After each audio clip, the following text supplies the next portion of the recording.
beloveds. Oh, I'm not entirely sure I'm awake last night. Or tonight, or today. See, I tell you, I'm not awake. But it's rest day, which is the day that I set the alarm a little later and I don't get up and I don't go for a walk. You know, I sleep in, I rest. I still go to work, but, I have a Thursday night commitment, and it's a very important commitment to me. And there's a group of friends and we go to dinner on Thursday nights, and we've been doing this for years. I mean, the days have moved around, but right now, it's Thursday nights. And so one of the other people picked the restaurant, and they picked an Italian restaurant. Okay. Have I mentioned I'm gluten-free, dairy-free, and added sugar-free? Yeah. I was pleasantly surprised when I got there that they had 3 gluten-free options. There were no dairy-free options. It's an Italian restaurant. But at least, you know, and when I put my order in, I told the waitress, I said, look, I'm not celiac, so you don't have to worry about cross-contamination. I'm just autoimmune, and, you know, I'm trying to reduce my gluten. And she was like, oh, okay. You know, so I'm not some crazy person. I'm not, or you don't have to worry about killing me. So it's like, I'm not a crazy person. So if you see me take a bite of my husband's dish, don't worry about that. And I'm also, you know, you don't have to worry about making me really ill. So, but I did have a little dairy. I did minimize my dairy though.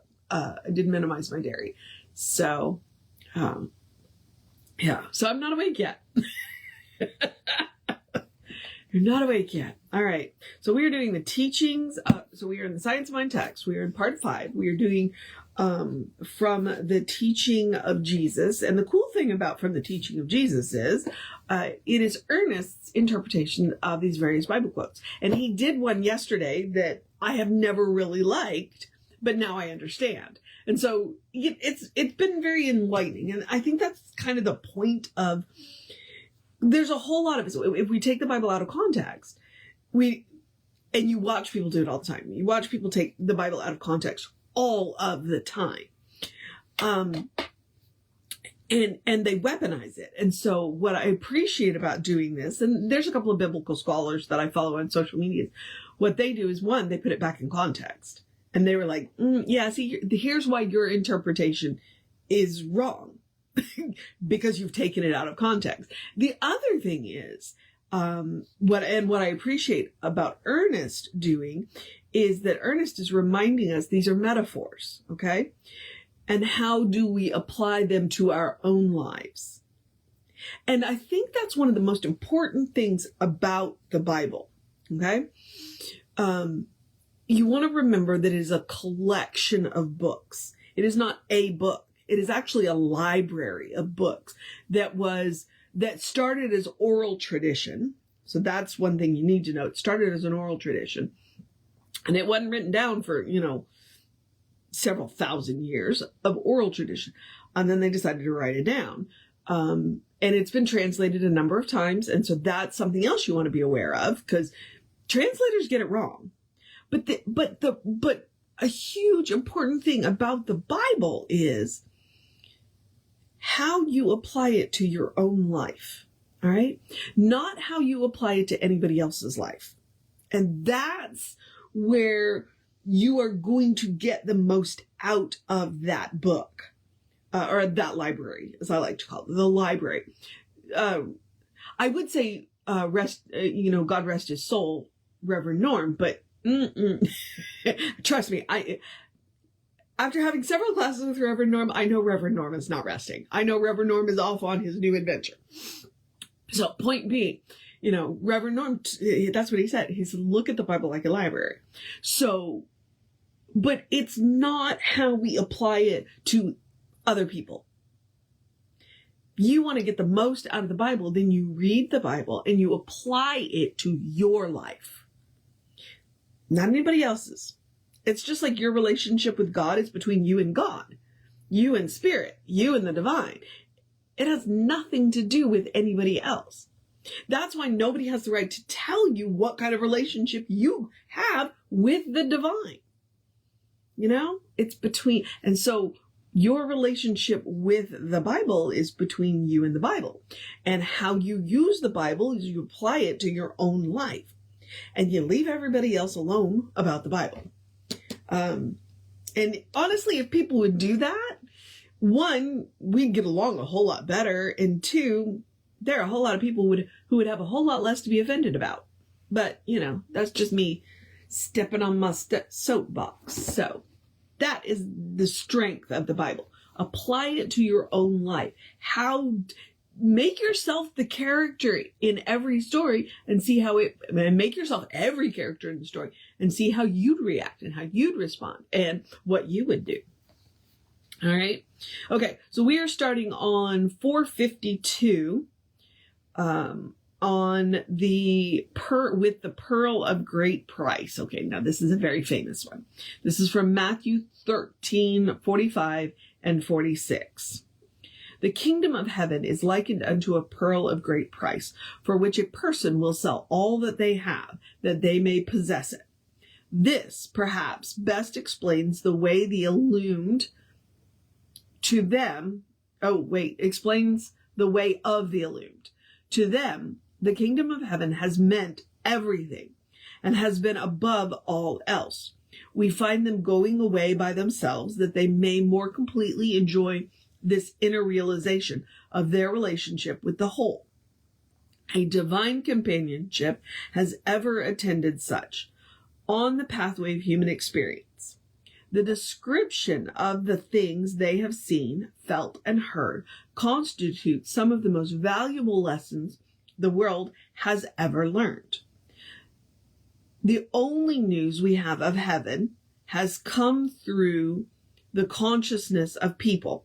And to those few who have penetrated the veil of illusion and entered the realms of deeper reality, we owe a debt that cannot be paid in any other terms than those of appreciation and thanksgiving.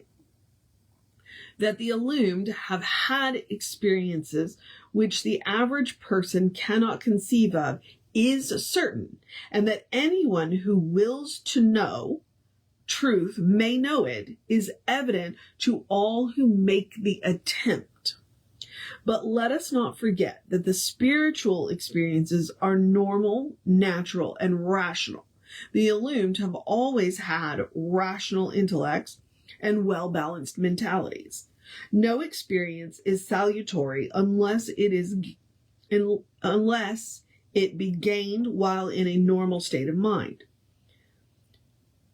Too great a warning cannot be given against any attempt to break through the veil when in any other but a perfectly normal state of mind. Jesus lived in the spiritual world just as normally as we live in the material, and just as conscientiously. And what is the spiritual world? Where is it? It is right here. Could we but see it? Behind everything material stands the spiritual, supporting it, and without which there could be no material. All right. So there's a couple of, you know what? Maybe this is the only one we're going to do today because this one's a really important one. And I'm okay with that. I'm okay with that. So there are a couple of things that are super important. Down there at the end, he said normal and natural, rational and intellectual. Now, earlier when we were reading in the Science of Mind text, he talks about mystics. And one of the interesting things about the mystics is that once you have that mystical experience, which he says is normal and natural and rational, our language is too small to describe it. Okay. And that is the way of the mystical experience, which is why most of the time when people try to explain mystical experiences, they turn to art, they turn to music, they turn to painting, they turn to poetry to try and encompass this experience. But what Ernest is reminding us is that while the language cannot explain it, because they're just not the words. See, they're not the words to explain it. trying to explain it. But what Ernest is reminding you is it's normal, it's natural, it's rational. And if you can't do it in a normal, rational state of mind, then there's not much point in doing it. So what he's warning you against is, one, drugs, okay? There have been all kinds of peak experiences, is what I will call them. Timothy Leary was doing in the 1960s, where he was taking LSD. Okay. There are lots of people who pay a lot of money to go down and have these spiritual experiences with shamans and what have you, where they use ayahuasca. There's an experience with the hallucinogenic mushrooms. The Native Americans use the peyote. Okay. But what Ernest is reminding us is, if you can't do it without those things, then what's the point? All right? And so I'm not saying that everybody else is bad and wrong. But what Ernest is reminding us is, so maybe you go the first time and you have an experience like that. All right? So now your goal is, now you know what the feeling is. You know what the experience is like. How do you create that without needing the, for lack of a better word, drug? Okay?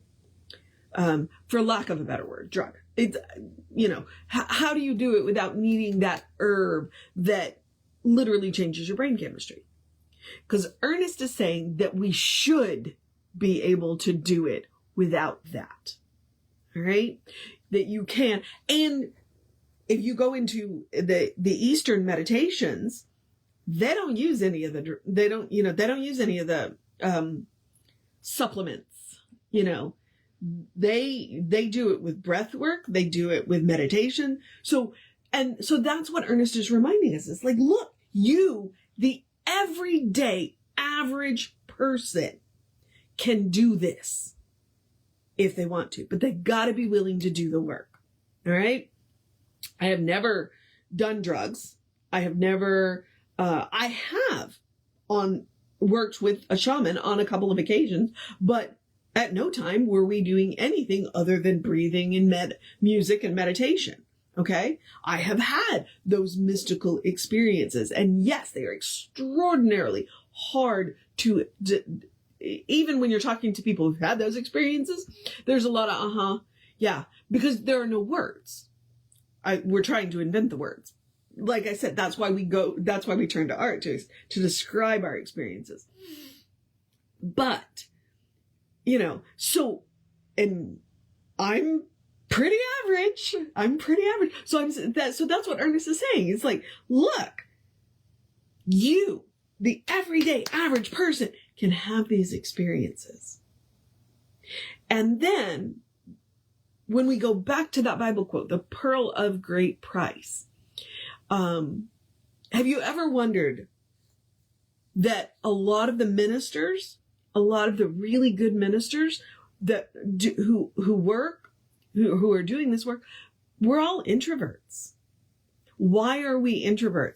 Because we go away to be by ourselves to recharge. Okay, so that's the definition of an introvert, that we recharge alone. But we're never alone.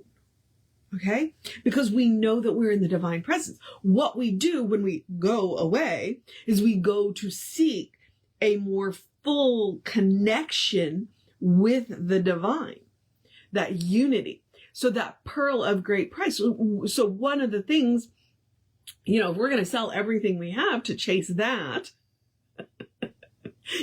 so we're not chasing fame. We're not chasing fortune. We're not chasing, because the thing that we desire most, we already have.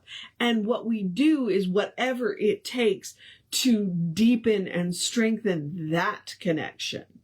It's like the average person, let's go back to the average person, has that connection to the divine. We're born with it because that's what we're made of. That's what we're made by. That's what we're made from. We all have that divine connection. And it's when we recognize that and we seek to deepen and strengthen that connection so that, as he says at the very end, Jesus walked in that illumined space most of the time. Most of the time. I mean, if we did, nothing would get done. Nothing would get done. I have to go to work. Okay, I don't have to go to work. I choose to go to work. And I love what I do. But there are things around that being in that altered state of consciousness won't get done. So, I walk the line between this world and that. And sometimes I have my feet in both. And when I have my feet in both is when I'm at my best in serving my fellow, serving my fellow life. I'm not even going to say humans, serving my fellow life. That's when I'm at my best, when I have my feet in both worlds. But there are times that I need to get both feet in the material world because there's stuff that needs to be done. And it needs my full attention. It doesn't mean I've cut off my connection. It just means that's not where my focus is at the moment. And there are times that I need to have both feet in that world, to have both feet in the spiritual world. And that is what spiritual practice is. That is when we put both feet in the spiritual world and we deepen and strengthen that connection. That is where we are. That's that pearl of great price. And what does it cost us? Honestly, it's a price worth paying. Because the things that I'm giving up to do the spiritual work pale in comparison to the richness of my life from the spiritual work. That's the pearl of great price. So, as I said, the strength of the Bible is to go in, to read it, and apply it to your life. Not anybody else's. Not anybody else's. Apply it to your life and see how, it serves you to help you to walk a path. Because nobody can walk that path for you. But what they have done for thousands of years and in thousands of different languages, with thousands of different teachers, is that they've planted guideposts. And the Bible is one of, it's a series of guideposts. It's a series of guideposts. And so when we come across quotes like the pearl of great price, that's what we understand. It's one of the things that Jesse says. It's like what you want to think about with the Bible is the Bible's pointing you to the moon. Stop looking at the finger. Look at the moon. And that's what the Bible is. It's the finger pointing to the moon. So stop looking at the moon. Stop looking at the finger and look at the moon. You're seeking a deeper connection with the divine. And if the Bible gets you there, great. And if not, there are hundreds of other ways to do it, starting with your own personal spiritual practice. So, like I said, I think that's the only Bible quote we're going to do today because it's such a deep and rich thing, and I got off on the Bible in the first place. So, and I probably am not going to do this tomorrow simply because I'm going to be somewhere else in the morning, and since this is not a daily thing, we'll see. Because I can't do it on my phone anymore, I can't do it in my car, so I won't be on time because I will be out of Wi-Fi range when I am at 9:00. So I will probably put a pin in this and pick this up on Sunday. Oh, yeah, I definitely need to get going. So what we will do is we will start on Sunday on 453 with that which defiles. Oh, okay. Well, I'm glad I didn't do that one today after the Pearl of Great Price. So that's what we'll pick up on Sunday. Y'all have a great day tomorrow. I'm going to go and get my head shaved. I'm super excited. And she'll probably take the ends off of this stuff, which is why I will be out of Wi-Fi when I would normally be here. So housekeeping, I'm just going to remind you that we are Creative Life Spiritual Center, Creative Life Spark. I'm the running Rev Ryan on the social medias that I am on. And the easy way to support the center is to go and engage with our social media. Go like, subscribe, share, follow, and comment. We appreciate that. If you want more information about the center, please feel free to email info@creativelife.org. It is a constant contact, so if you email it and don't see it, check your spam filter. Or go to the website, creativelife.org. There's a link to the constant contact on that too. Okay, so now I'm going to encourage you to have a great day, a wondrous day, a fantastic day, a magical day, an enchanted day, a wonderful day, an awesome day, an amazing day, a Friday, leading into a catter day, a wrap your tasks up day, a drink plenty of water day, a stay out of the heat day, a take care of yourself day, a call a good friend day, a do what you need to do day, do something fun day, a take care of business day, a take a nap day. Well, that's tomorrow. A good day. And if that's too much pressure, simply have a day. You are enough just as you are. You are a beloved expression of the divine. A brilliant light, a divine spark, spirit in motion, God in action, or, as Reverend Jesse likes to call us, a godling. All right, beloveds, take care of yourself. Oh, no, hang on.